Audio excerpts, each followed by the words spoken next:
Welcome to Sheikh Hamdan's official channel, the realm where royalty meets raw truth, where the man behind Dubai's crown dares to reveal his soul to the world.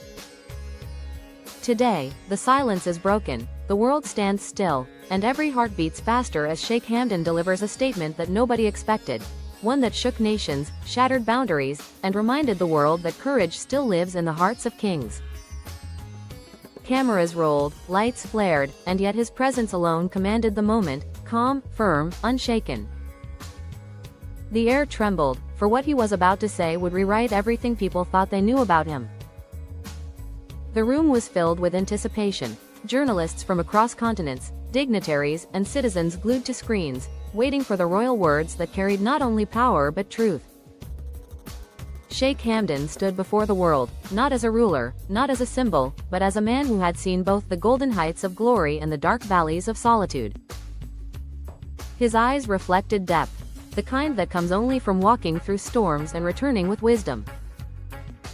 His first words were not political or poetic, they were personal. And in that instant, the world realized this was no ordinary speech. This was a declaration of transformation. He began with gratitude, but his tone quickly shifted to raw honesty. "Power," he said softly, "is not found in titles, but in truth." The statement echoed across hearts and headlines alike. He spoke of authenticity in an age of illusion, of compassion in a time of pride, and of vulnerability as the truest form of strength. No one had ever heard a royal speak like this, with the grace of a poet and the fierceness of a warrior. His words did not follow scripts or traditions. They came from a place deep within, a realm few men dare to reveal. As his voice carried through the hall, every sentence seemed to peel away the golden layers of the royal facade, exposing the real essence beneath. A man who had faced doubt, betrayal, and heartbreak, yet still chose love over hate. "The world sees my victories," he said, "but not the battles I've fought in silence." That single line pierced the crowd. It wasn't just a statement, it was a mirror held up to humanity. For once, even the cameras seemed to blink slower, as if afraid to miss a breath of what he was confessing. In that speech, Sheikh Hamdan didn't defend his reputation, he redefined it. He spoke of leadership not as dominance but as service. Of legacy not as luxury but as responsibility. He admitted that even those born in palaces carry unseen wounds. "Every crown," he whispered, "has its weight," and when he paused, the silence was more powerful than applause. The world wasn't just listening, it was awakening. Rumors had long surrounded him, about his choices, his poetry, his private life, but this time, he faced them head-on. Without denial or arrogance, he smiled and said, "Let the world speak, I will answer with actions." The crowd erupted, but he didn't flinch. That calm confidence, the kind that can't be taught or bought, radiated from him like the desert sun. He was no longer just Dubai's beloved prince, he had become its voice of truth. Every word seemed carved from fire and wrapped in humility. He spoke of the youth, their dreams, their struggles, their hunger for realness in a filtered world. He called upon them to lead not with ego but with empathy. "The future," he said, "does not belong to the loudest, but to the most sincere."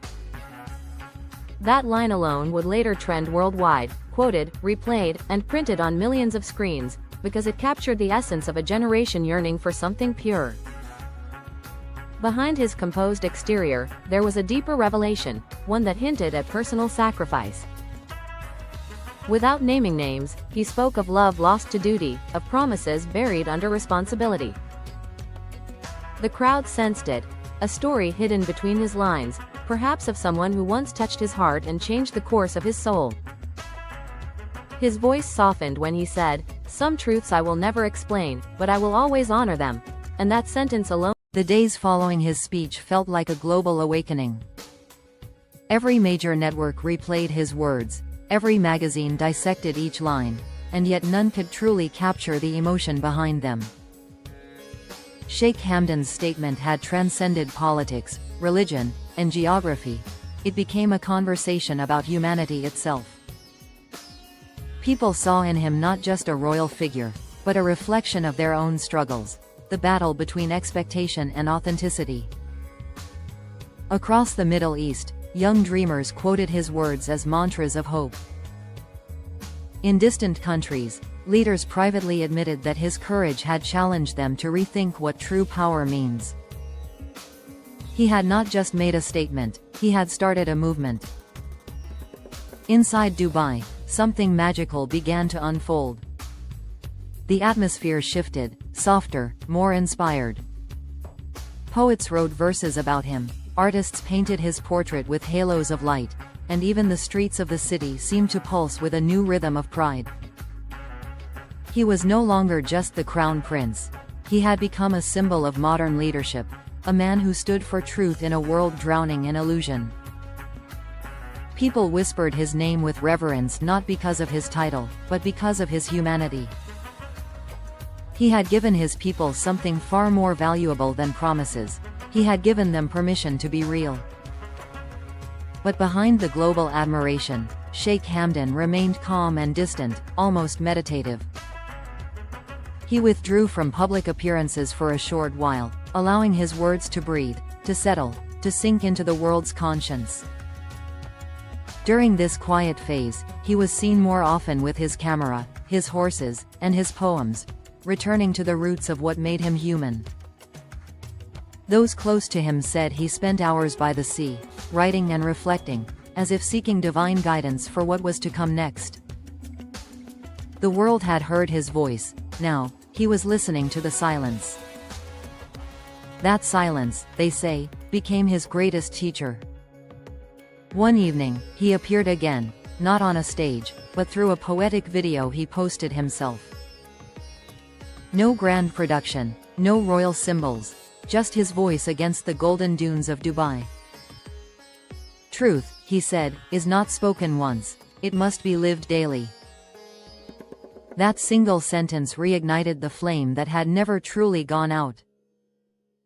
Millions watched in awe, commenting words like legend, revolutionary, visionary.